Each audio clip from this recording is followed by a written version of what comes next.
देखिए, अडानी ये भारत की एक बहुत बड़ी कंपनी है और राइट नाउ अगर देखेंगे तो अडानी टॉप दो तीन बड़े उद्योगपतियों में विश्व में आ चुके हैं और भारत के अनडाउटेडली वो सबसे बड़े उद्योगपति है। अब हिंडनबर्ग करके जो कंपनी है, एक रिसर्च फर्म है जो न्यूयॉर्क बेस्ड है, उन्होंने एक रिपोर्ट पब्लिश की है और उसी के बेसिस पे ये सारा हंगामा स्टार्ट हुआ है। तो हिंडनबर्ग ने कुछ रेड टैग्स लगाए हैं कि उन्होंने किस तरीके से शेयर मार्केट में अपने स्टॉक्स को ओवर वैल्यू किया है और किस तरीके से उन्होंने उन चीज़ों के बेसिस पे मार्केट से और बैंकों से पैसा लिया है और जो उनकी एक्चुअली वैल्यूएशन है शेयर्स की हो या उनकी जो एक्चुअली जो छवि वर्ल्ड को दिखाया जा रहा है वो सत्य नहीं है। अब ये रिपोर्ट जो है ये हिंडनबर्ग करके एक एक्सटर्नल प्राइवेट एजेंसी या आप बोल सकते हैं एक छोटी सी रिसर्च फर्म से आई हुई है।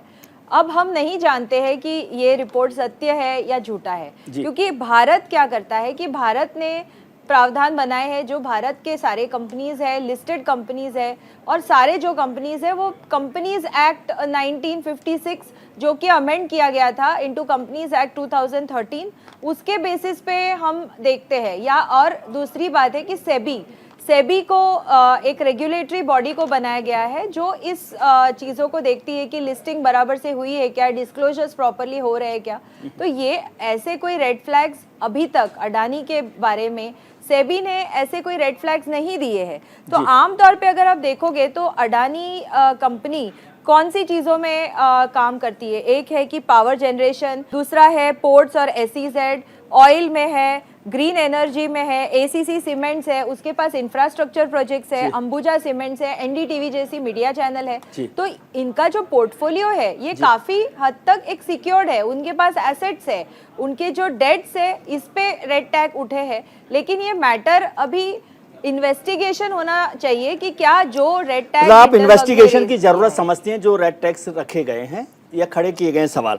देखिए, ये क्लियर तो होना चाहिए। अगर इन्वेस्टर्स का कॉन्फिडेंस जीतना है तो जरूर इस पे आगे बातचीत होनी चाहिए, लेकिन ये जरूरी नहीं है कि हिंडनबर्ग के रिपोर्ट को हम आंख बंद करके उठा ले क्योंकि ये फॉरेन बॉडी की रिपोर्ट है। सबसे पहले हमें ये ध्यान में रखना पड़ेगा कि जो मार्केट्स होते हैं ये काफी वॉलेटाइल होते हैं, तो किसी दिन इनके प्राइसेस ऊपर होते हैं, किसी दिन नीचे होते हैं। लेकिन आमतौर पे जब LIC जैसी कोई कंपनी जब इन्वेस्ट करती है तो वो अलग अलग कंपनियों में इन्वेस्ट करती है। उन्होंने सिर्फ अडानी ग्रुप में नहीं इन्वेस्ट किया है, Adani group is a part of the portfolio.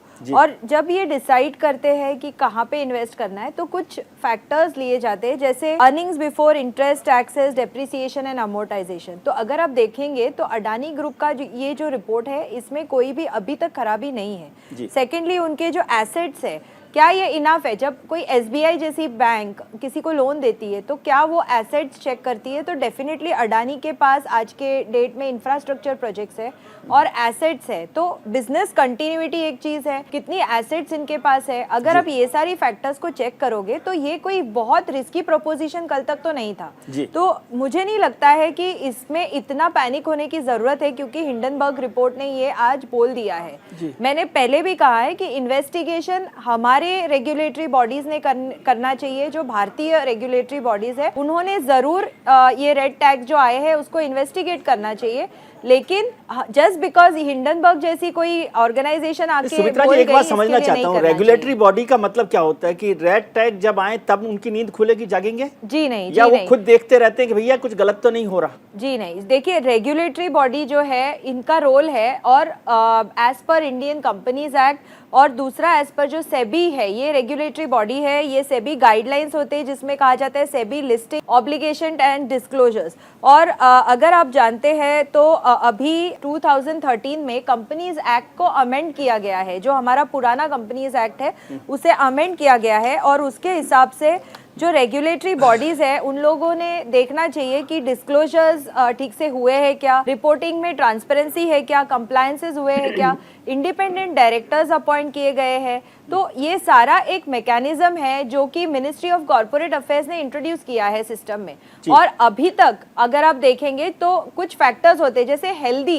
एक कंपनी को हेल्दी कैसे माना जाता है, तो उसके जो एसेट्स है वो है क्या, सच में है क्या उसके पास, तो अडानी के पास एसेट्स है, अडानी के बिजनेस कंटिन्यूटी है क्या? तो अगर आप देखेंगे तो अडानी की बिजनेस कंटिन्यूटी है, क्योंकि उनके पास पावर कंपनीज है, उनके पास इलेक्ट्रिसिटी कंपनीज है, उनके पास पोर्ट्स और एसईजेड है। अभी किसी ने जिक्र किया कि सिटी कॉर्प ने या सिटी बैंक ने अभी रेड टैग किया है, आज ही हुआ है, तो कल इसी को क्रेडिट स्विस ने रेड टैग किया है। लेकिन आपको जानकर हैरानी होगी कि इसी क्रेडिट स्विस की एक रिपोर्ट है जो कि कल ही पब्लिश हुई है, उन्होंने अडानी एसईजेड और पोर्ट्स को 68% रेज दिया है। दे हैव अपग्रेडेड, जो उनका सिस्टम होता है कि कोई स्टॉक और कोई रेटिंग होती है उस पर, उन्होंने इसी को अपग्रेड किया और फिर शाम को बोला है कि हम इसको कोलैटरल नहीं एक्सेप्ट करेंगे। तो ये जो हिंडनबर्ग रिपोर्ट है, इसको पैनिक करके नहीं लेना चाहिए। देखिए, कोई भी कॉर्पोरेट गवर्नेंस ठीक से हुआ है कि नहीं ये देखना जरूरी है, लेकिन पैनिक नहीं होना चाहिए। और मुझे नहीं लगता है कि शॉर्ट टर्म इफेक्ट जरूर आएगा इकोनॉमी पे, लेकिन लॉन्ग टर्म में ये बहुत स्टेबल हो जाएगा। हमारी इकोनॉमी बहुत ही रेजिलिएंट है इस मामले में। ठीक है। पिछले कुछ सालों में कोविड सिचुएशन के बाद भारत एक ऐसा देश है जो प्रोग्रेस कर रहा है, भारत की जीडीपी प्रोग्रेस कर रही है। मुझे लगता है एक और जांच ये भी होनी चाहिए कि क्या ये एक सिस्टमैटिक एफर्ट किया गया है भारत के ग्रोथ को रोकने के लिए, क्योंकि भारत आज बहुत ज्यादा तेजी से आगे बढ़ चुका है और बढ़ रहा है। और अडानी जी जो है, ये जो ग्रुप कंपनी है, और ना ही सिर्फ अडानी, लेकिन ऐसे कई आजकल भारतीय कंपनीज है जो वर्ल्ड में अपना रेपुटेशन, मैडम ये देश की अर्थव्यवस्था पूरी अडानी जी पर टिकी हुई है। नहीं है, वही तो मैं कह रही हूँ। तो लेकिन ये एक बहुत बड़ा इंफ्रास्ट्रक्चर पे काफी काम करता है जी। कितना बड़ा ग्रुप है ये देश की अर्थव्यवस्था में? कितना हिस्सा है अडानी जी का, मुझे समझाइए। काफी हिस्सा है सर जी। लेकिन ये बात तो अडानी जी डूब जाएंगे तो देश डूब जाएगा? नहीं, देखिए, बहुत सारा मार्केट सेंटीमेंट जो है वो एक कलेक्टिवली मार्केट सेंटीमेंट चलता है। जब आप स्टॉक्स देखते हैं तो काफी सारा कंपनीज एक साथ मिलके वो स्टॉक्स को रूल करते हैं, और एक कंपनी पे अगर हिट जॉब होता है, अगर कल सपोज आप अज्यूम करें कि टाटास पे हो जाइए, परसों कोई और बड़ी कंपनी पे हो सकता है, तो ये एक मैटर और इन्वेस्टिगेट करना चाहिए कि क्या ये इसका जो किया गया है, ये जो हिंडनबर्ग रिपोर्ट है, इसकी ऑथेंटिसिटी कितनी है।